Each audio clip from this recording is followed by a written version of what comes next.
来看上北市佮桃园最近小连续传出讲有汽机车拖吊费用悬甲惊人的争议。伫过年初二有民众的车伫新北市乌来吊车，请人来拖，竟然讲爱10万块。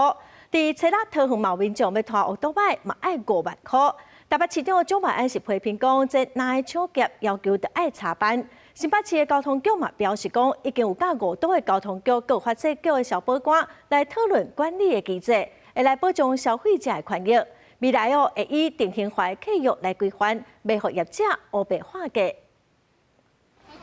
双北甲桃园最近接连续传出贵33的拖吊费争议，初二新北乌来10公里拖吊费就要收10万块，初六桃园2公里乌多摆拖吊嘛，互同一间业者开5万块，要讲的案件是接连续来发生。那个都不是这样算的，那个都一般都是市区的话，它就有一个行情啦，不会去找那种网络，都会直接去找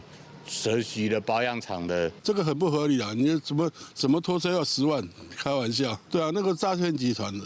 有民意代表认为，部分业者疑似用数位行销独占市场，甲关键字的广告用拖车、道路救援等等网络超吹字拢包起来，掌握网络流量。等待民众联络了后，再个以夜间加钱、落户出勤费等等的名来贴价，行为未属实诈欺。呼吁地方政府得要赶紧建立明确的费率还有管理制度。我认为这就是趁火打劫，只是法务局和交通局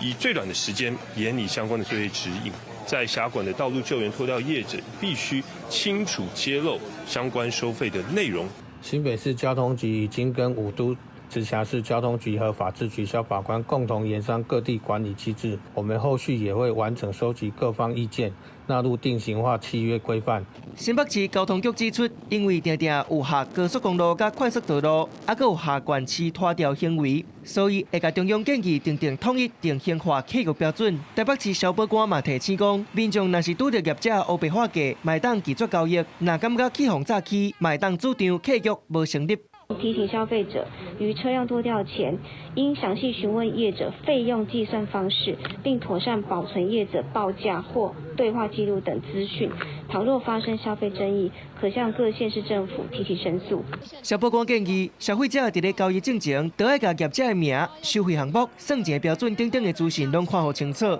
避免选择资讯无清楚，也是收费标准无合理的业者。若是伫咧国道也是快速公路吊车，卖当参考选择交通部公路局网站公布的特约拖救业者，还佫有统一费率表，保障家己的权益。记者综合报道。